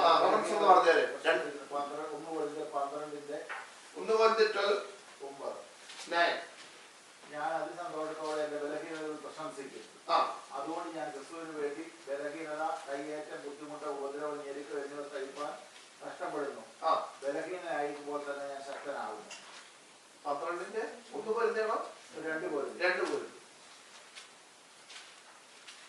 ഞാൻ നിവർത്തി പോകാതിരിക്കുന്ന എന്നെ കുത്തുവാൻ സാത്താൻ ദൂരനെ തന്നെ അതെന്നെ കുറിച്ച് നീങ്ങേണ്ടത് ഞാൻ 3 വട്ടം കർത്താവിനോട് അപേക്ഷിച്ചു. അവൻ എന്നോട് എന്റെ കൃപ നിനക്ക് മതി, എന്റെ ശക്തി ബലഹീനതയിൽ കഴിഞ്ഞു വരുന്നു എന്ന് പറഞ്ഞു. ആകയാൽ ക്രിസ്തുവിന്റെ ശക്തി എന്റെ മേൽ ആവർത്തിക്കേണ്ടത് ഞാൻ അതിസന്തോഷത്തോടെ എന്റെ ബലഹീനതകൾ പ്രശംസിക്കും. 12:8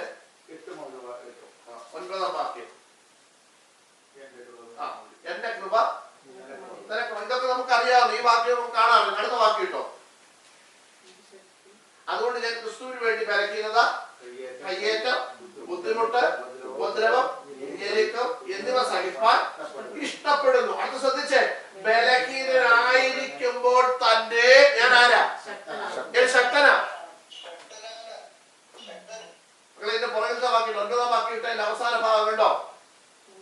ക്രിസ്തുവിന്റെ ശക്തി എന്റെ മേൽ ആവസിക്കേണ്ടതിന് അതിസന്തോഷത്തോടെ എന്റെ ബലഹീനതകളിൽ ഞാൻ എന്ത് ചെയ്യുന്നു?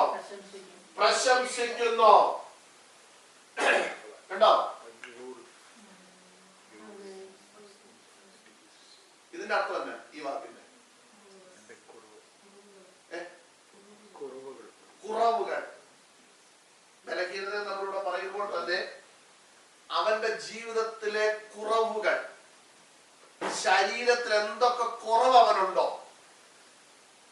ആ കുറവ് ഞാൻ എന്ത് ചെയ്യുക? ഞാൻ അതിനെ ഗ്ലോറി ചെയ്യുക, മഹത്വപ്പെടുത്തുക, ഞാൻ അതിനെ പ്രശംസിക്കുക. എന്ന് പറഞ്ഞാൽ എന്റെ ജീവിതത്തിൽ ഈ രോഗം മാറുന്നില്ല, അതിന് ഞാൻ നിനക്ക് ദൈവമേ നന്ദി പറയുന്നു. മനസ്സിലായോ? മഹത്വപ്പെടുത്തുക, മഹത്വം കൊടുക്കുക. നമ്മൾ എന്തിനൊക്കെയാ മഹത്വം കൊടുക്കുന്നത്? നമ്മൾ എന്തോരൊക്കെയാ മഹത്വം കൊടുക്കുന്നത്? ദൈവമക്കളെ, നമ്മൾ ദൈവവചനത്തിന്റെ ആഴങ്ങൾ പഠിക്കാൻ തുടങ്ങുമ്പോൾ നമ്മൾ ഇന്ന് കാണിക്കുന്നതെല്ലാം പലതും തെറ്റാണ്. ദൈവസേന തെറ്റാണ്, നമുക്ക് തിരിച്ചറിവ് വരും. നമ്മൾ എന്തിനാ മഹത്വം കൊടുക്കുന്നത്? കഴിഞ്ഞ ആഴ്ച നല്ലപോലെ ജോലി എനിക്ക് കിട്ടി. ഞാൻ അതെ പറയും 2-3 ആഴ്ച എനിക്ക് വീട്ടിൽ ചുമ്മാതിരിക്കാൻ അവസരം തന്നിട്ട് കർത്താവേ നന്ദി. ഇനി ജോലിക്ക് പോയാൽ പറയും ജോലി ചെയ്യാനുള്ള കൃപ തന്നതിനായി നന്ദി. ഇതാ നമ്മൾ പറയുന്നത്. ജോലി പോയാൽ എന്താ പറയും? എന്താ പറയുന്നത് വെച്ചാൽ എന്താ പറയും മക്കളെ? കർത്താവേ ജോലി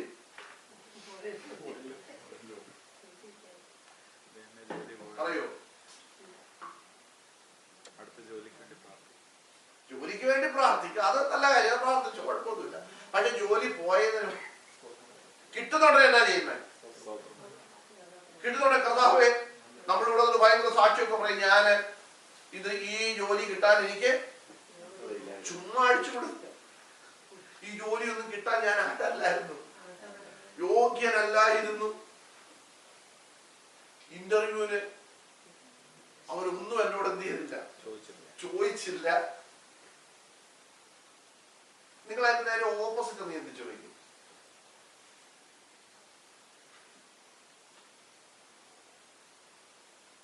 കിട്ടൂ?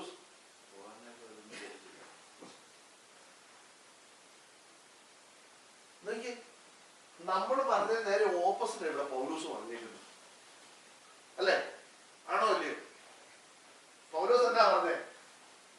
കർത്താവ് പറഞ്ഞു എന്റെ കൃപ നിനക്ക് മതി, എന്റെ ശക്തി നിന്റെ ബലഹീനതയിൽ തികഞ്ഞു വരും. ചോദിക്കേ പൗലോസ് പറയുക, ക്രിസ്തുവിന്റെ ശക്തി എന്റെ മേൽ ആവസിക്കേണ്ടതിന് ഞാൻ അതിസന്തോഷത്തോടെ എന്ന് പറഞ്ഞാൽ അതിങ്ങനെ അതിന്റെ അർത്ഥം എന്താന്ന് ചോദിച്ചാൽ പൗലോസ് പറയാ ബലഹീനത വരട്ടെ, ഈ ബലഹീനത എന്നിൽ നിന്ന് എന്ത് ചെയ്യല്ലേ കർത്താവേ, മാറല്ലേ മാറല്ലേ, ഈ പ്രശ്നം എന്നിൽ നിന്ന് എന്ത് ചെയ്യരുത്, പോകല്ലേ. എന്താണെന്നറിയോ? പോയാൽ ഏത് പോയി? ക്രിസ്തുവിന്റെ ശക്തി എന്നിൽ നിന്ന് എന്ത് ചെയ്തു? പോയി. ഇതെപ്പോഴും എന്റെ മേൽ ഇങ്ങനെ കണ്ടിന്യൂ ആയിട്ട് ഇരിക്കേണ്ടതിന് പൗലോസ് പറയുക, ഞാൻ അതിസന്തോഷത്തോടെ ബലഹീനതയിൽ ഞാൻ എന്ത് ചെയ്തുകൊണ്ടിരിക്കുക? ദൈവത്തെ മഹത്വപ്പെടുത്തിക്കൊണ്ടിരിക്കുക. ഞാൻ ഗ്ലോറിഫൈ ചെയ്തുകൊണ്ടിരിക്കുക ദൈവത്തെ. ഞാൻ ഇങ്ങനെ മഹത്വപ്പെടുത്തിക്കൊണ്ടിരിക്കുക. എന്താണെന്നറിയോ? കർത്താവേ, ഇന്ന ബലഹീനത എനിക്ക് വന്നല്ലോ, അത് അവിടെ ഇരിക്കട്ടെ. രോഗം പോരട്ടെ, ഇവിടോട്ടിരിക്കട്ടെ. അതിന്റെ അടിയിൽ നിന്ന് വാങ്ങിയിട്ട് നമുക്ക് ഈ ബലഹീനത വന്നു, പുള്ളി പറഞ്ഞു ഇങ്ങോട്ട് പോരട്ടെ, പോക്കറ്റ് ഇരിക്കട്ടെ. കയ്യേറ്റം വന്നു, പാന്റിന്റെ പോക്കറ്റ് ഇരിക്കട്ടെ. അടുത്തത് ബുദ്ധിമുട്ട്, അത് ഈ പുറകിലത്തെ പോക്കറ്റില് ഇരിക്കട്ടെ. അടുത്തത് ഉപദ്രവം, അത് ഈ കൈക്കകത്തിരിക്കട്ടെ. ഞെരുക്കം വന്നു, അത് ഇവിടെ ഇരിക്കട്ടെ. ഇതെല്ലാം വന്നു, പുള്ളി എല്ലാം മേടിച്ചു. മേടിച്ചിട്ട് പറഞ്ഞു ഇങ്ങോട്ട് തന്നേക്കാൻ പറഞ്ഞു. എന്തിനാന്നറിയോ? സൈഫാൻ ഇഷ്ടപ്പെടുന്നു, അങ്ങനെ എഴുതിയിരിക്കുന്നത്. ഞെരുക്കം എന്തോ സൈഫാൻ ഇഷ്ടപ്പെടുന്നു. കാരണം ഞാൻ ഇതെല്ലാം എന്റെ കയ്യിലിരിക്കുമ്പോ എന്താ അതിന്റെ മേലിൽ കയറി നിൽക്കുന്നത്? ദൈവത്തിന്റെ ശക്തി. മേളിൽ പറഞ്ഞില്ലേ? ഇതിന്റെ പുറകത്തെ വാക്യത്തിന്റെ ഒരു കാര്യം പറഞ്ഞില്ലേ?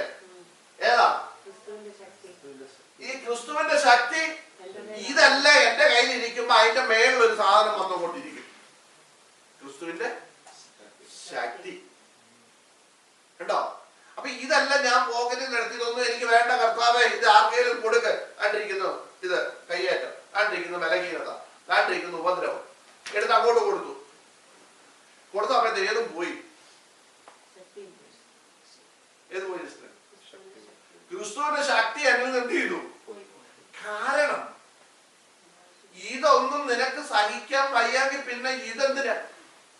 ഒരു ഉദാഹരണം ഞാൻ നിങ്ങളോട്, സംഖ്യാപുസ്തകത്തില് ഈ മോശ ദൈവത്തോട് എന്നിട്ട് ഒരു പരിഭവം പറഞ്ഞു. ദൈവമേ, ഈ ജനത്തെ ഒന്നും കൊണ്ടു നടക്കാൻ എനിക്ക് പറ്റത്തില്ല. ഞാൻ ഇവത്തുകളെ പ്രസവിച്ചൊന്നുമല്ല, ഇതിനെ എല്ലാം കൂടെ മാറോട് ചേർത്ത് കൊണ്ടുപോകാനൊന്നും എനിക്ക് പറ്റത്തില്ല. ഞാൻ ഇന്ന് ആയുധം വെച്ച് അങ്ങനെ എഴുതിയിട്ടില്ല കേട്ടോ, ആയുധം വെച്ച് കീഴടക്കുവാന്ന് പറഞ്ഞു. എനിക്കിനി പറ്റത്തില്ല. കർത്താവ് പറഞ്ഞു ഓക്കെ, കുഴപ്പമില്ല. കർത്താവ് പറഞ്ഞു നീ ഒരു 12 പേരെ തെരഞ്ഞെടുക്കാൻ പറഞ്ഞു. 12 പേരെ തെരഞ്ഞെടുത്തിട്ട് കർത്താവ് പറഞ്ഞു ഇവരുടെ പേരിൽ ശക്തി കൊടുക്കാൻ പോകും എന്നാണോ പറഞ്ഞത്? നിങ്ങൾ ആരും വായിച്ചിട്ടുണ്ടോ? ഭാഗം എനിക്ക് സംഖ്യാപുസ്തകത്തിലാണെന്നാണ് എന്റെ ഓർമ്മ. സംഖ്യയിലാണോ? കർത്താവ് മോശയെ വിളിച്ചേച്ച് പറഞ്ഞു, ഞാൻ ഈ ജനത്തെ കൊണ്ടുപോകാനായിട്ട് നിനക്കൊരു കൃപ തന്നില്ലായിരുന്നു, നിനക്ക് കുറെ ശക്തി ഞാൻ എന്ത് ചെയ്തു തന്നാൽ. ഇതിനു വേണ്ടിയുള്ളതായിരുന്നു, ഈ ജനത്തെ നയിക്കാനുള്ളതായിരുന്നു. ഇപ്പൊ നീ എന്നാ പറഞ്ഞേ? എനിക്ക് ഈ ജനത്തെ കൊണ്ടുപോകാനൊന്നും പറ്റത്തില്ല. കർത്താവ് പറഞ്ഞു അവന്റെ ശക്തിയിൽ നിന്ന് കുറച്ച് എടുത്തു.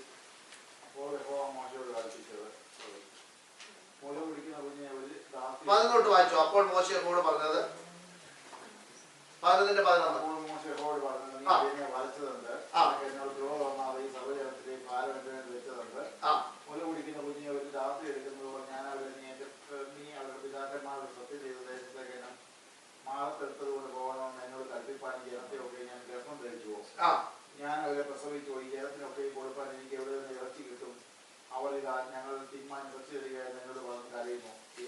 ഏകനായി സർവ്വജനത്തെയും വഹിപ്പാൻ എന്നെ കൊണ്ട് കഴിയുന്നതല്ല, അതെനിക്ക് അധികാരമാകുന്നു. ഇങ്ങനെ എന്നോട് ചെയ്യുന്ന പക്ഷം ദയവ് വിചാരിച്ച് എന്നെ കൊന്നുകളയണമേ, എന്റെ അരിഷ്ടത ഞാൻ കാണരുതേ.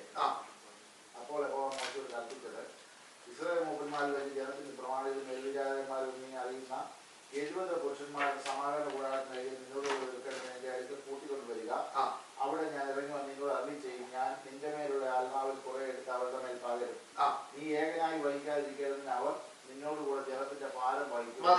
മതി, ക്ഷമിക്കണം, 12 അല്ല 70. ശ്രദ്ധിച്ചേ, ഈ ഭാഗം നിങ്ങൾ കണ്ടോ? മോശ എന്നെ ദൈവത്തോട് പറഞ്ഞേ,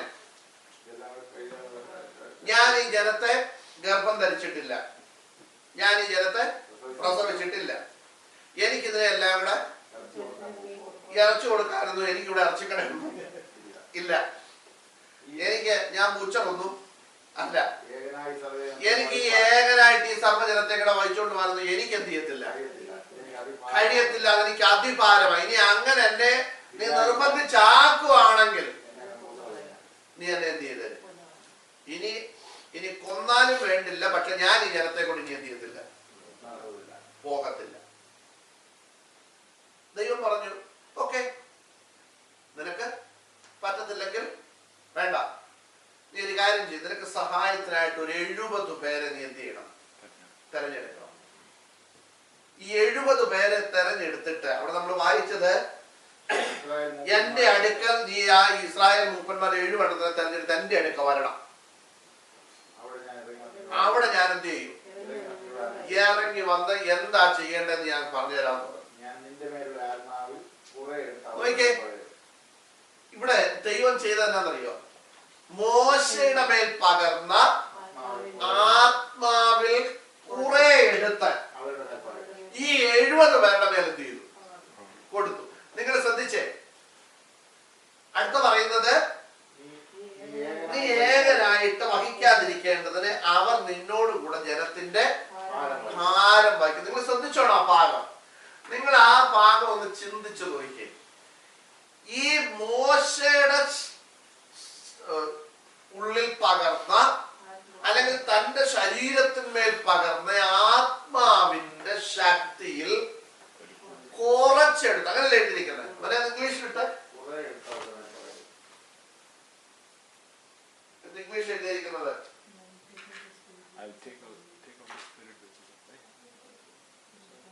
കുറച്ചൊന്നും കൂടുതൽ അങ്ങനെ വല്ലതും ഉണ്ടോ? ഒരു NIV translation, I'll take some of the. Some എന്ന് പറഞ്ഞാൽ എന്നാ? Some of. കുറച്ച്. നോക്കിക്കേ, നിങ്ങൾ ശ്രദ്ധിക്കണം, കുറച്ചെടുത്തപ്പോ എത്ര പേർ കൊടുക്കാനുണ്ടായിരുന്നു? 70. അപ്പൊ ഇനിയും ഒരു 700 പേർക്ക് കൊടുക്കാനുള്ളത് എവിടെ ഇരിപ്പുണ്ട്? മോശയുടെ മേൽ ദൈവം എന്ത് ചെയ്തിട്ടുണ്ട്, കുറച്ചേ എടുത്തുള്ളൂ. ആ കുറച്ചെടുത്തത് ആർക്ക് കൊടുത്തു? എത്ര പേർക്കാണ് കൊടുത്തത്, ഡിസ്ട്രിബ്യൂട്ട് ചെയ്തത്? 70 പേർ. ഈ 70 പേർക്ക് കൊടുത്ത് കഴിഞ്ഞിട്ടും മോശയുടെ മേൽ എന്തുണ്ട്? ദൈവത്തിന്റെ ആത്മാവിന്റെ ശക്തിയുണ്ട്. നോക്കിക്കേ, അങ്ങനെയാണെങ്കിൽ ഇത് മൊത്തം കൂടെ വഹിച്ചുകൊണ്ട്, അല്ലെങ്കിൽ ഈ 70 പേർ കൂടെ കൊടുത്തതൂടെ മോശയുടെ മേൽ ഉണ്ടായിരുന്നെങ്കിൽ മോശയുടെ ശക്തി എന്തായിരുന്നു? നിങ്ങൾ ചിന്തിച്ചു നോക്കി. ഈ കൊടുത്ത ശക്തി എന്തിനാ? ഈ 30 ലക്ഷം എണ്ണത്തിനെ എങ്ങോട്ട് കൊണ്ടുപോകണം? ഇനി ശ്രദ്ധിച്ചോണം, അതിനകത്തൊരു ആത്മീക അർത്ഥം ഞാൻ നിങ്ങളോട് പറയാം. ഈ 70 പേരെ നിങ്ങൾ ശ്രദ്ധിച്ചോണം, കൊണ്ടുപോകാനുള്ള ആത്മശക്തിയാണ് ആരുടെ മേൽ പകർന്നത്? മോശയുടെ മേൽ പകർന്നത്. ഇനി നിങ്ങൾ ശ്രദ്ധിച്ചോണം, ഈ മുറിയും വലിയ ആത്മശക്തി പകർന്നതിന്റെ കാരണം എന്താ നിങ്ങൾ ശ്രദ്ധിച്ചോളൂ. എത്ര പേരെയാ കൊണ്ടുപോകുന്നത്? 30 ലക്ഷം പിള്ളേരും എല്ലാം കിടക്കും. ഇത്രയും പേരെ കൊണ്ടുപോകാനുള്ള ഒരു വലിയ ആത്മശക്തിയാണ് ആരുടെ മേൽ പകർന്നത്? മോശയുടെ മേൽ പകർന്നത്. അതിൽ നിന്ന് കുറച്ചെടുത്തപ്പോഴത്തേക്ക് 70 പേർക്ക് കൊടുക്കാനുള്ളതായി, അല്ലെ? ഇതൊരു പായ്ക്കായ, നിങ്ങൾ ശ്രദ്ധിച്ചോണം.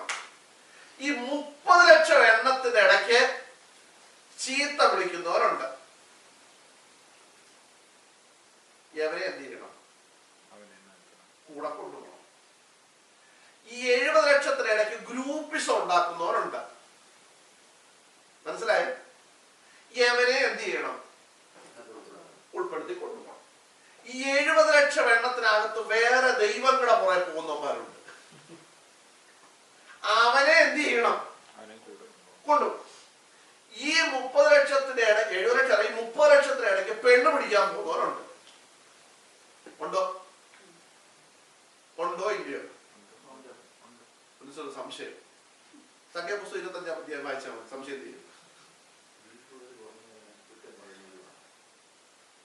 കാരണം അവിടെ എന്താ എഴുതിയിരിക്കുന്നത്? ജനം പരസംഗം ചെയ്തു എന്നാ, അല്ലയോ? അവനെ കൈകാര്യം ചെയ്യാനുള്ള കൃപ ഏതിനകത്തുണ്ട്? ഈ ശക്തിക്കകത്തുണ്ട്. ഇറച്ചി കിട്ടിയില്ലെന്ന് പറഞ്ഞ് അടി ഉണ്ടാക്കുന്നവരുണ്ട്. അവനെ എന്ത് ചെയ്യണം? കൈകാര്യം ചെയ്യണം. അപ്പം കിട്ടിയില്ലെന്ന് പറഞ്ഞ് ബഹളം ഉണ്ടാക്കിയവരുണ്ട്. അവനെ എന്ത് ചെയ്യണം? കൊണ്ടുപോകണം. ഞങ്ങൾക്ക്